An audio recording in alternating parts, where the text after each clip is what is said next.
Damn it.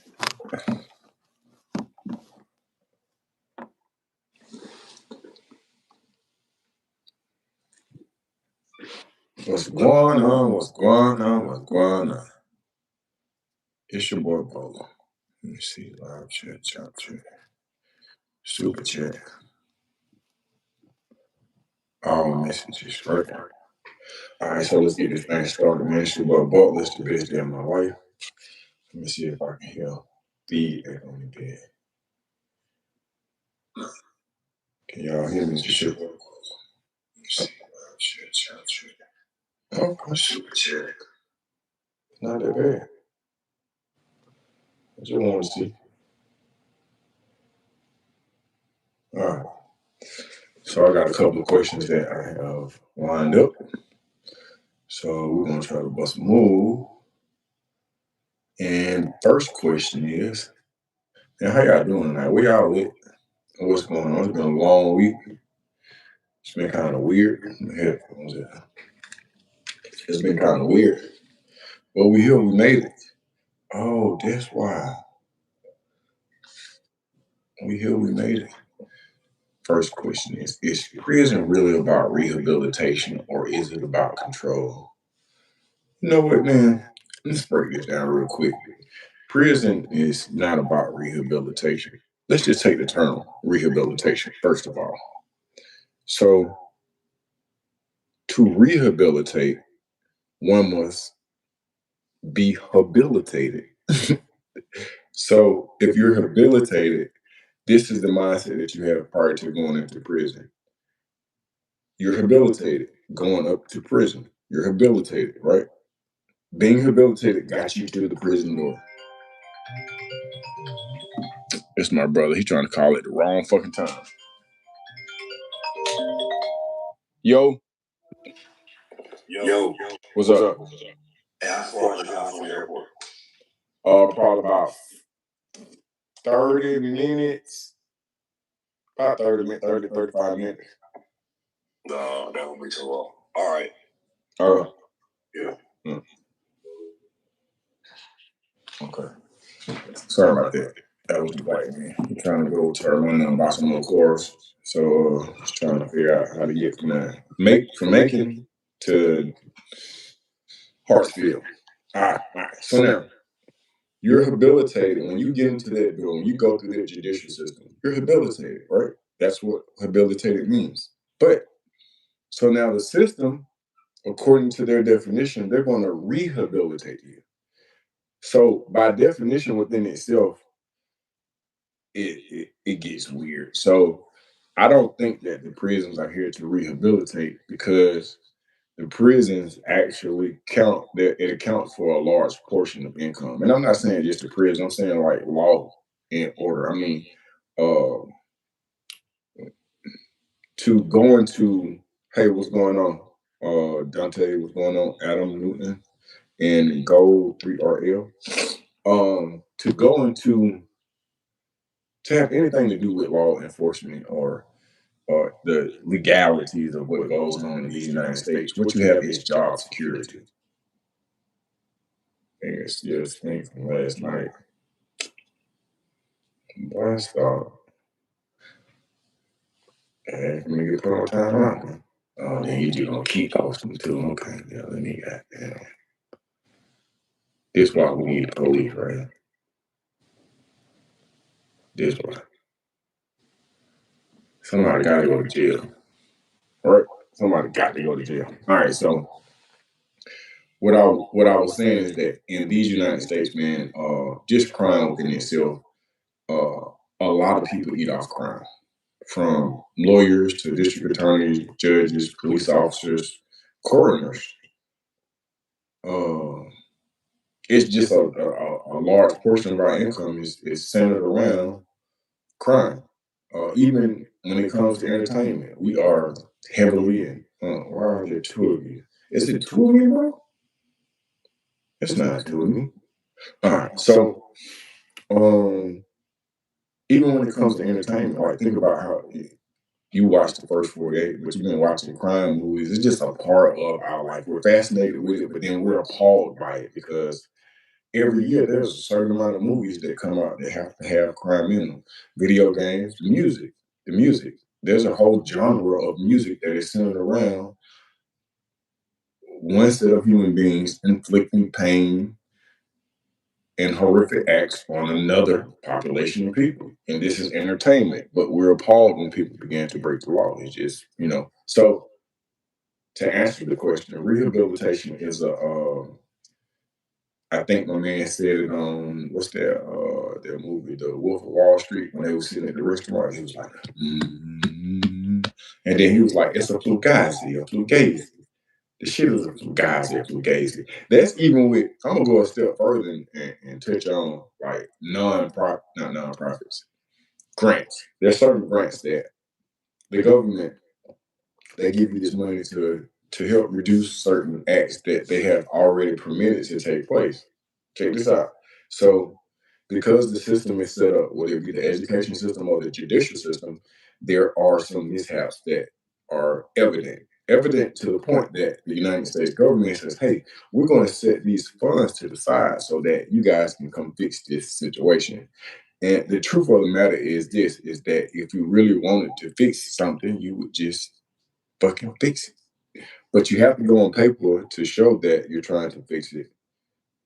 And that's the way it is. So I guess we can go to the next question. Unless y'all got something. Oh, why is it two? Let me see if I can see all the questions. Live chat. That is all of the questions, my boy. That is all of the questions.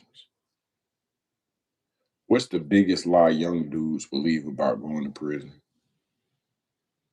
Can we talk about something besides prison? Do we have something else? I'm so tired of talking about prison. I don't want to do. Let's see something else. It's hip hop influence.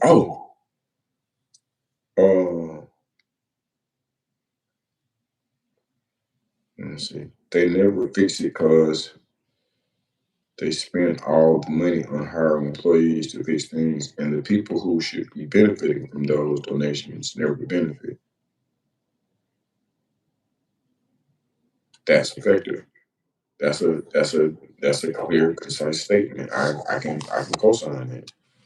They never fix it because they spend all the money on hiring employees to fix things, and the people who should be benefiting from those donations never benefit. That's true. Welcome to America. That is, you just described how this fine country works.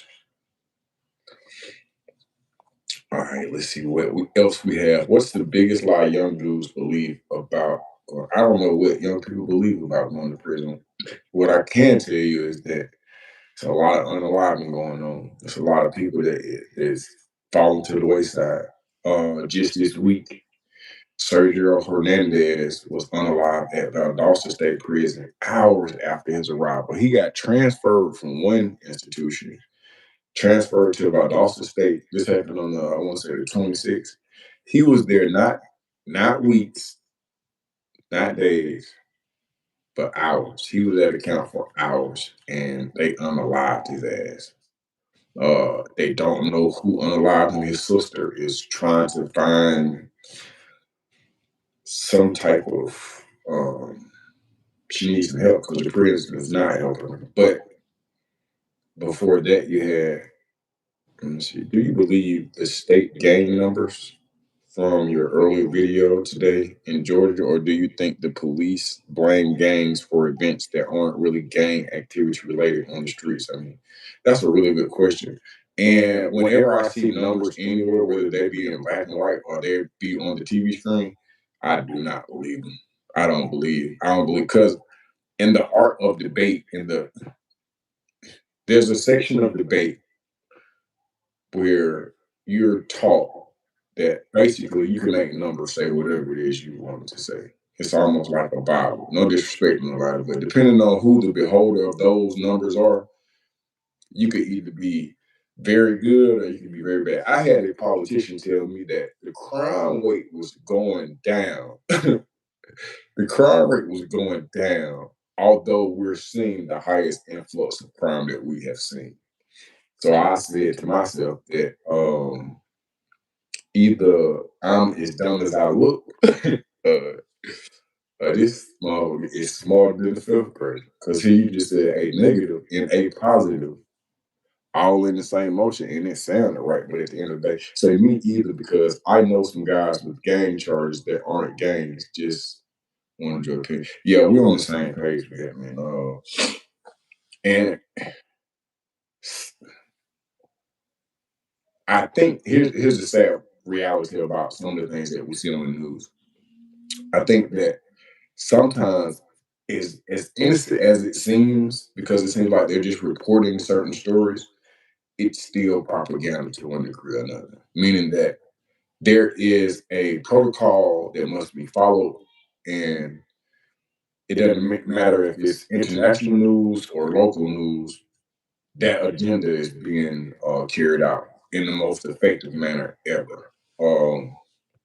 It's America. It's what we do. It's who we are. But I appreciate you checking out that video, and I appreciate you coming to the comment section and asking about that video, because I think I may have asked that in the video. Get in the comment section. Let me know what you think. I want to do something more accurate, but then that would take me getting the numbers myself.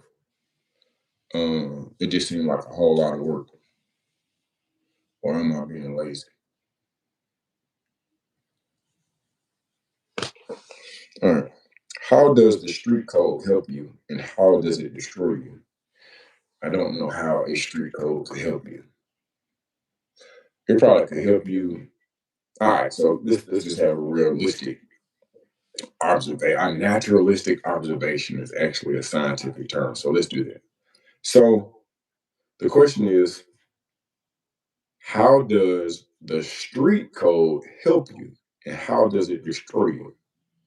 And I like the wording of that, because it will help you when you're amongst the unlawful. That's the only time it's gonna help you. The only time your gang affiliation or the street code is going to help you is when you're around unlawful people. That's the truth of the matter. But it may help you around some people who are unlawful supporters, meaning that we look at certain things as being the culture or the right way to do things, or keeping it real, or standing on business because it rhymes or it's a hashtag. We're supposed to pretend that this is not just the most idiotic shit we have ever heard in our lives. So, and when you're amongst the ignorant and dark, and y'all ain't really trying to go nowhere, the street code will help you. It'll help you.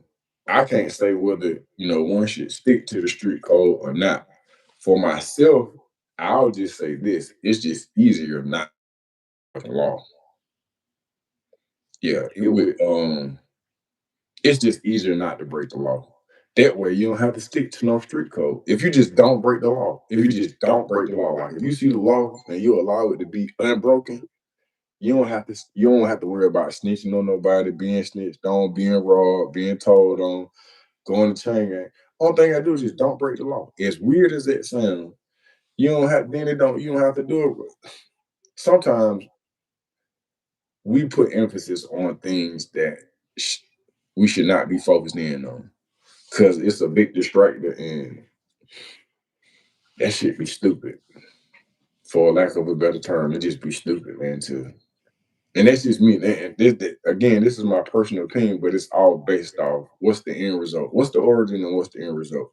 Because the street code means that me and you could be riding together, and I could not, I could witness you commit a crime. If I don't go report you, then I'm a part of this crime. So because you decided to do something and I'm with you, now we both have to go down for this crime, because I can't tell these people, hey man, I don't have nothing to do with stupid over here. I gotta stick to the street code, and I got to keep it real. Man, listen to me. And I say this with all due respect. Boy, fuck you. I'm good. If I feel like you're gonna break the law, man, I just won't be around you. It's just that simple. I when I go into it, hey, what's going on? Quentin Viller. When I go into a situation, I am watching things up close, but I'm also paying attention to those things that are afar. Uh, you got to be the smartest captain on your ship, man. Whether it's your ship or not, you got to be paying attention to certain things. And sometimes people don't be. Sometimes people speak two languages, or maybe I hear in two languages. Cause I got a phone call from my homeboy who is incarcerated, and he had asked me some stuff, and I was like, damn. While he was asking, he was breaking down like how much money it could be and how it would be beneficiary to both he and myself. And I said, damn, oh, he really don't even listen to my channel. He don't.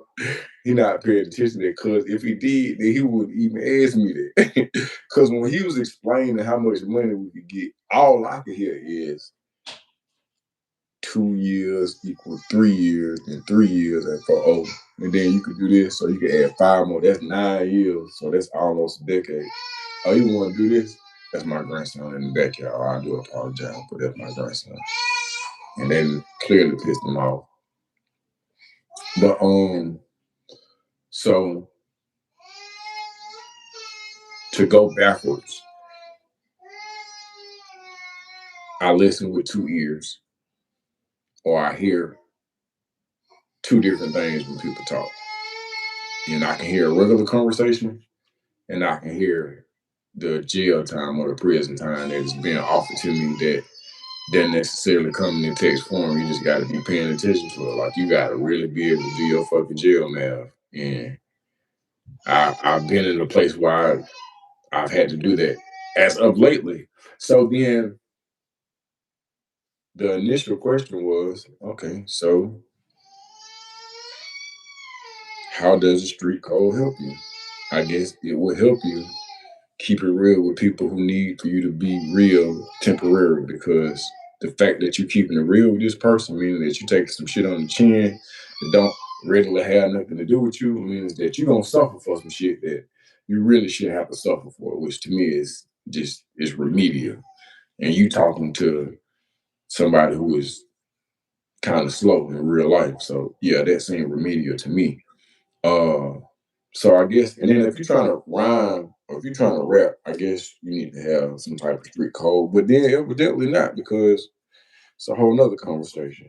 Uh, and the way that it destroys you is that, bro, we it's just like we as a culture, we trying to win and score points in a game that is up under a league that all leads to darkness and death. It's like you cheer for your team, you have a position, you have plays that need to be ran.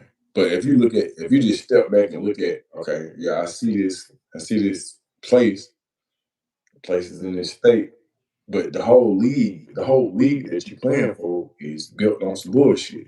It's like you can't go anywhere. Like the the ceiling is the limit.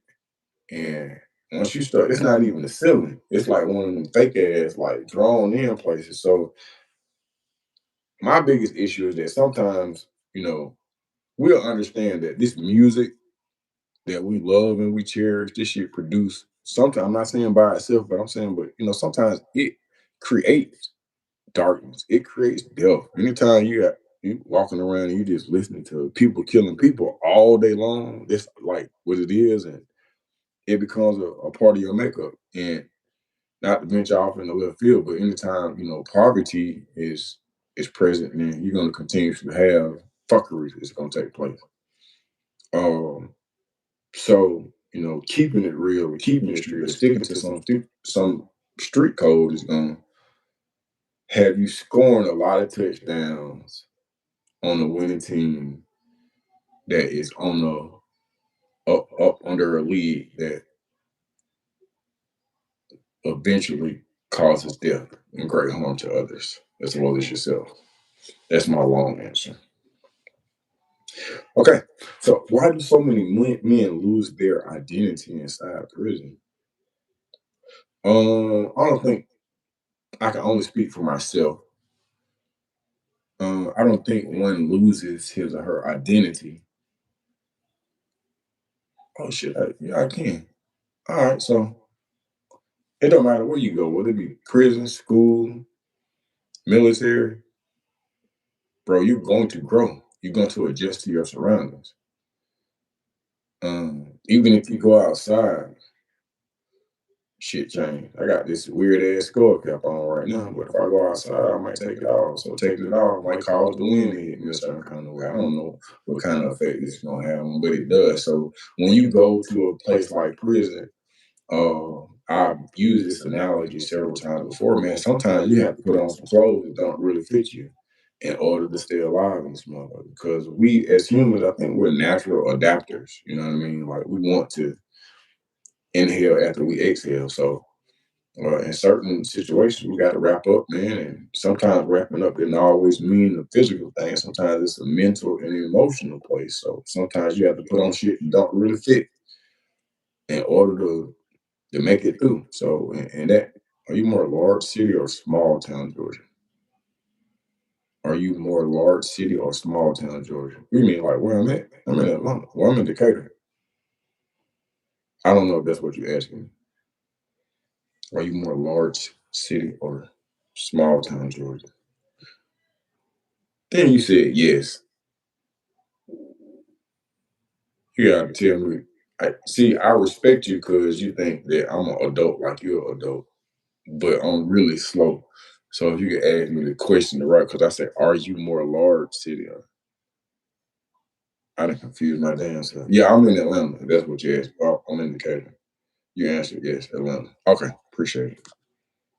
See how you just helped me just then. All right, so the short version to why do so many men lose their identity inside prison? I think it is to survive and survive. And some people don't do that. You know, and it's just a side note that more people have died in general population than have died in death row in the Georgia Department of Corrections. That's how fucking awful it is. And we're just in March. And it's March the 1st. It's March the 1st. And it's just and it's like they don't care. Like I thought that the GD Blood War was something to talk about, but when I started talking to people inside the joint, what they're telling me, like, bro, people died. Like, you got more people than died since the gang war that died in the gang war. Um, it's too much. It would be too. We would be decent. To how do you say that word? We would be numb. Sounds out the shortcut.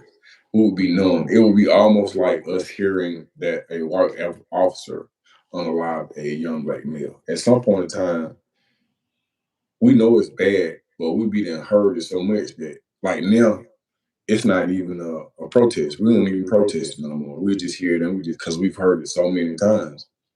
This is not me saying whether it's good or bad. This is just my natural observation. I'm saying that, you know. So you have so many unalives inside the Georgia Department of Corrections. You go to expect them. Here's the scary part. I started doing my research on other prisons. Like I did a video on my page, Stay Out of Prison, when I just went live with it. So that's why like it's touring me. But I think it's there's a prison in Mississippi, and then there's a prison in Alabama, and then there's a prison in Florida, and then there's a prison in South Carolina, North Carolina that are having the exact same issue. Oh, in Tennessee, the exact same issues that they're having in the Georgia Department of Corrections, and that is one, short of staff, gang infestation, drug overdoses, and an extreme increase in the number of unalivings.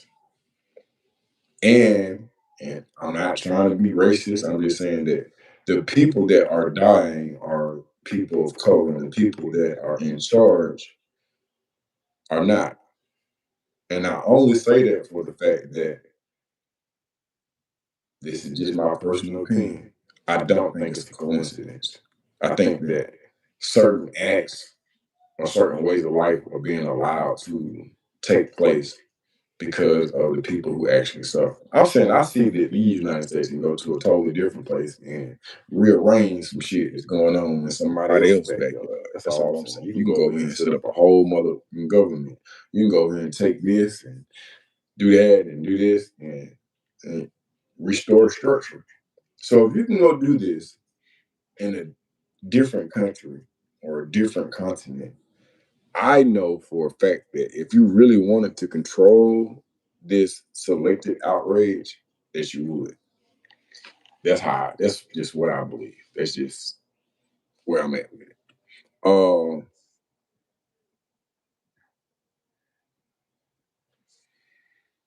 Next question. What's something I saw in prison that changed how I look at people forever? Gay stuff. Homosexual men. And I don't mean like in the full fledged mode. I'm saying I didn't realize that. I don't think I really understood what homosexuality was until I got to prison. Because as a 19-year-old in 1996, all you know is that we had a homeboy that played football with us, man. He was just a little soft. They are Republican states. They can't admit a problem without fixing it, and it would make them look bad. I agree. Damn, what was that question? What was something else in prison that changed how I looked at people forever? Yeah, homosexual men.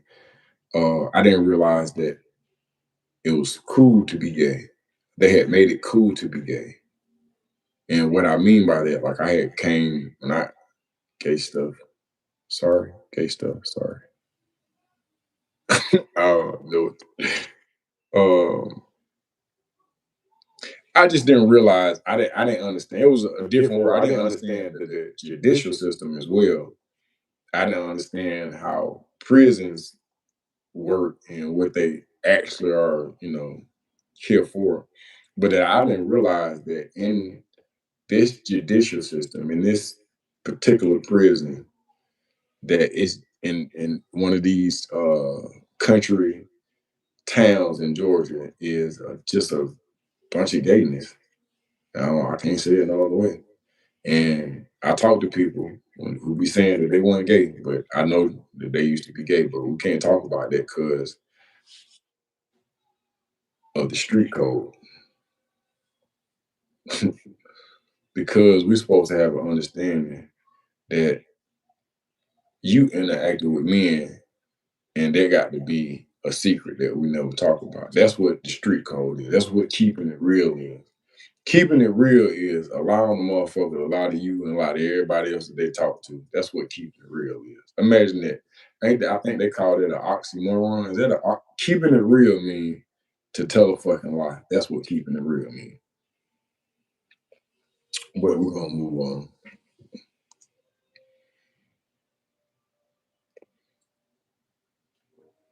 Oh, also, the S word. I seen a guy hanging from the what's the thing in the sprinkler.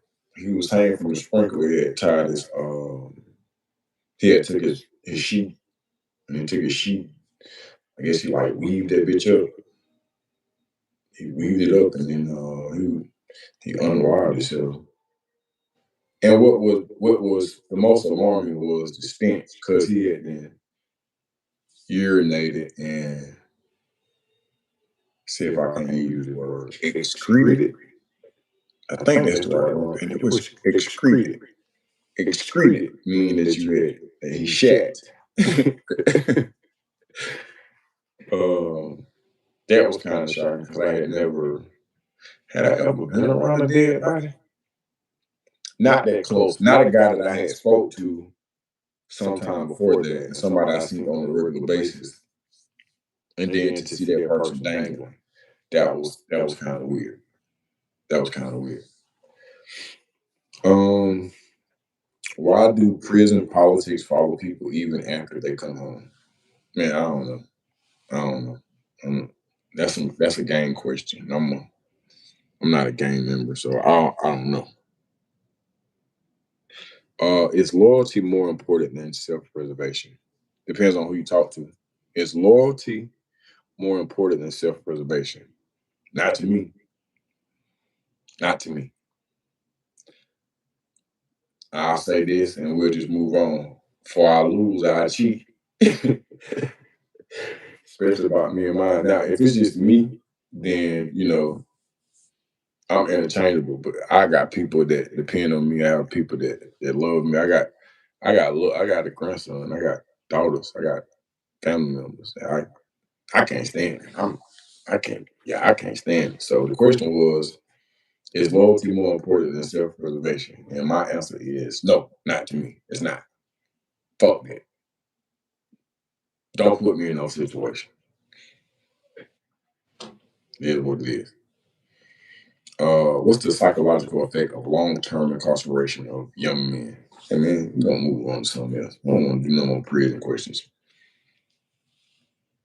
What does emotional intelligence look like in the hood? I just said I didn't want to do no more prison questions, but I could take a positive stab at this. The question is, what does emotional intelligence look like in the hood? I think emotional intelligence in the hood looks like niggas not getting shot for stepping on your Air Force Ones. That's what emotional intelligence look like in the hood. Emotional intelligence in the hood look like you not selling dope out your mama's house. Yeah. Emotional intelligence in the hood means you not beefing or dying over a house that your mama renting. That's what emotional intelligence means in the hood. Emotional intelligence means getting your ass out there or cleaning it up. Emotional intelligence is being aware of your environment, understanding what your motivation is, communicating it, empathizing with others, and setting up some guardrails so you can get done what you're trying to get done. So in short, if you're utilizing, in my personal opinion, if you're utilizing emotional intelligence, over time, man, once it becomes second nature to you, it will get you up out of where you don't want to be and get you to where you want to be. That's just my honest opinion. Why do some men think anger equals strength? Because in certain situations, it does. The question is, why do some men think anger equals strength? Because of the Hulk. Fool, the fuck.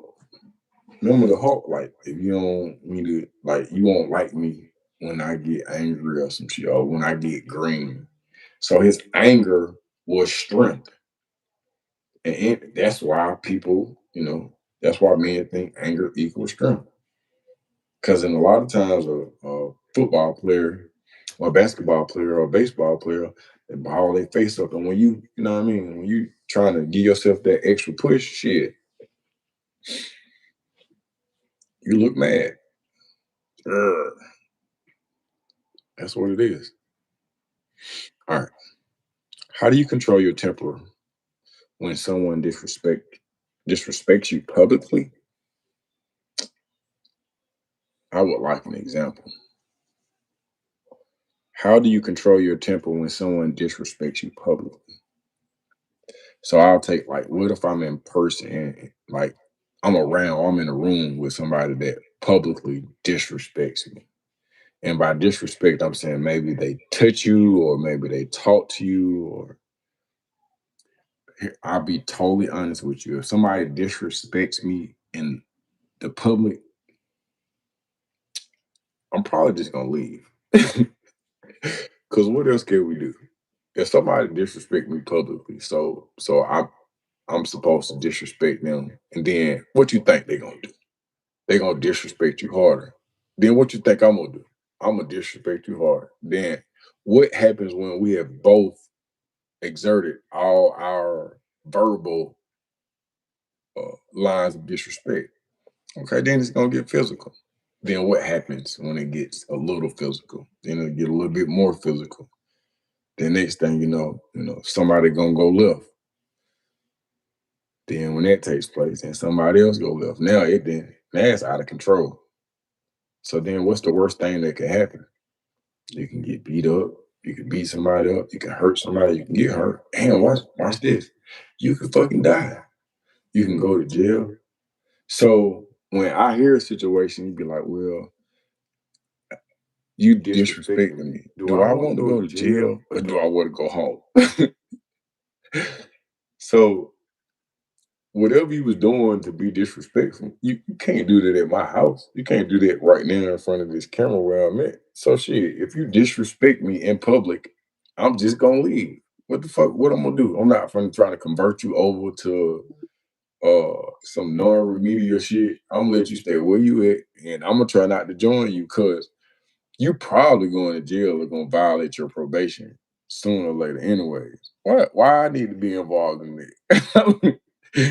I don't have to have a part in that. That's some shit that you got worked out on your own. I ain't finna get involved in that, man. I'm going home. You can tell your homeboys how tough you is when you get to the holding tank. I'll fucking go home. No, I'm good, my guy. Then you can stick to that street code you got going on. All right, so the question was, how do you control your temper when someone disrespects you publicly? Okay, so that was in person. So I guess the only other way is like over the phone, somebody can disrespect you. There are a lot of strategies out here. I have one in particular that is my favorite. If I get disrespect on the phone, I hang it up. I hang that bitch up. What I'm doing, I'm gonna listen to you disrespect me. Cause you're gonna disrespect me, then I'm gonna disrespect you back. And then it's gonna get to you're not gonna be able to take what I can say to you. And then you're gonna be like, no, I'm gonna do something to you. And then it could turn into something physical. Hey man, I want to get as far away from insulting any other human. I don't why we gotta do that. Young people disrespect on it. Fact, all right, so then let's touch on that. I'm glad you said that. So in the internet, so somebody gonna hop in this chat and maybe not this one, but I've had people. I put my phone number up on one of these, and then I had got a phone call. Damn, I wonder if I could let y'all listen to the message that I got because I had a guy said he was gonna do all this stuff. Like he really threw me, but it was like my third phone, so I don't really use that number. So I it wasn't nothing to put it on silence. But people are going to say, people gonna get in the comment section and say pretty much anything that they want to say, and I don't know if you can stop that. I don't know if you can stop. I don't know if you can stop a person from saying whatever it is that they want to say. I don't know if you can. I don't know if Facebook is the place to change you from you to me. I just don't know if this. I don't know if that happens. I think that I don't even learn that way. And let's just say you say something to me. The first thing that crossed my mind is, oh, I'm about to show out on your ass, especially if it's like through text. Cause you're gonna say something. You can't out say something with me. Like I'm gonna get smart. But now I don't even do that. That's what I used to do. Just to defeat people. Just to defeat people. Cause I was like, oh, you finna step up to the challenge. You think this shit's some tough off. I'm about to get to you. Then I just started like I had a lady who just I'm posting prison videos on my Facebook page. On my goddamn phone. I'm on it. And then on here is my phone. I can't show you. Because I got two phones that's sitting up right here. Okay, so I posted this guy getting beat up in prison. I put it on my Facebook page. I said Dana Butler on Facebook. So this lady, no disrespect to her, I don't remember her name. She was like, "Why are you always posting this? How do we even become friends?" Now, the first thing that crossed my mind is want. So I didn't even say that. I was like, no, that's not. We ain't gonna get nowhere with that. What I did say was this: my goal is to promote awareness. The goal is to deter people, discourage them from interacting. If that is too much, I do apologize, but you do have the option of utilizing your unfollow button and or just simply unfriending me. That's an option. So I just left it at that. So I wasn't being a smart ass. I didn't. But if you don't like, and then it's like, it should be pretty consistent. Like, I ain't just started posting prison videos. Like that's kind of been my agenda since I came home, which was November 26, 2006. I pretty much been on the same shit. I just looked at my YouTube page from 14 years ago that I don't have the password for, and I was talking the same stuff. So that's been pretty. If you paid attention to my page, it's gonna pretty much be the same shit. I hadn't, switched teams or jump from subject to subject or hashtag to hashtag. It's been pretty consistent. So I don't know how we became friends, but you ain't got to listen to this. I don't want to hurt your feelings or put you through some emotional trauma that you just not used to. Cause if you can't stand to look at it, I can only imagine how the people that's actually living that shit, what they stomach feel like. So yeah. And you have people that'll hop in the comment section and they'll say, someone be trying to be funny. But bro, you can't stop these people. What are you gonna say? The only thing I say is focus in on the positive. Here's the situation. Online, if you make a post, whether it be on Facebook, if it's your Facebook page is monetized, or if you're on YouTube and you're monetized, shit, it don't really matter what you say. It kind of contribute to the algorithm. So if you notice, if you go through any of the comments, even when negative stuff is being said in my comment section, I never respond with negativity. It just wouldn't make sense. Hey man, you took time out your day to come to my page and listen to me talk. Look at the shit I got on. I got on a pink skull cap. You listen to me. I appreciate you listening to me. I wouldn't expect for you to agree with everything that I'm saying. You know what I mean? And if you have some pointers, some people like, sometimes I've been down out wrong. I had came off a fast one day and was doing an interview, and I had the microphone on. I didn't realize I'm fucking eating. But the interview went up. It did numbers. I apologize for that. That was very unprofessional. And there are times where people just like, you talk too much. You should let the interviewee talk. So I'll be like, bro, I apologize. I'm still teachable. I'm trying to figure this shit out. I appreciate you coming to the page. And I really take that into consideration. I think that some people, I have a guy who, when somebody make a comment on your post, you can see all the rest of the comments that they left. So I'm like, damn, all he got to say is negative shit. Like he got 5 negative statements. I should do away with my channel and you telling the people not to interview me and such and such. Guess what I said to him? I said, man, I appreciate the constructive criticism. At the end of the day, I'm teachable, OG. So I don't know, what his future response will be, or even if he will respond. But negativity, approaching negativity does not equal positivity in any kind of way. This is my daughter right here. Yo. The food done. Let them use you. Man, don't need a break. All right, thank you. That's my oldest daughter. All right, so yeah. When people say certain things online, man, I encourage, man, get it out your system, bro. Get it out your system. Say whatever it is that you want to say, man. But again, in any walk of life, bro, I'm not. Fire and fire just makes a bigger fire. So it just don't make sense. As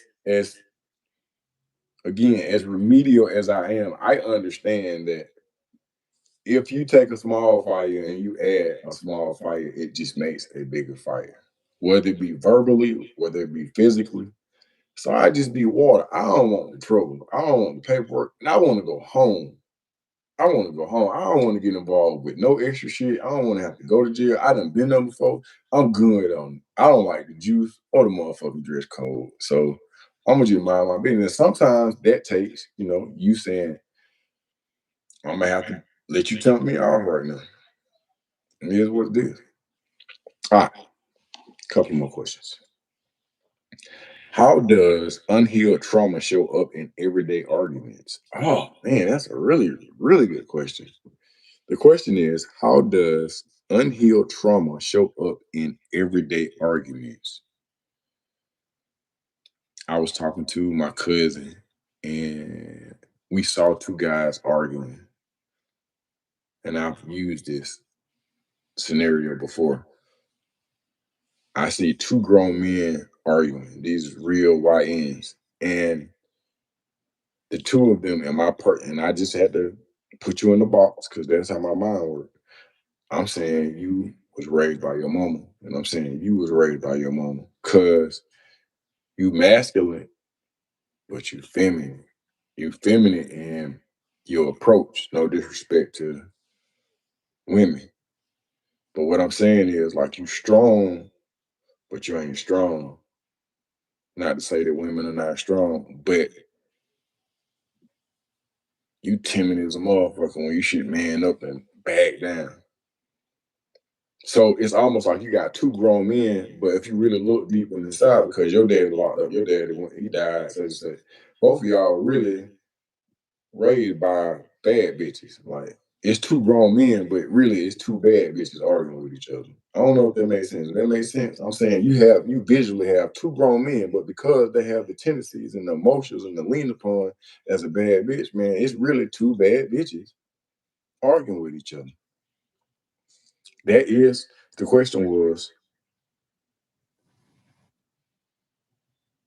how does unhealed trauma show up in everyday arguments? So there's trauma that mama might be passed down to you, or just a feminine way of assessing situations. Not to say that that's good or bad. Sometimes women assess situations better.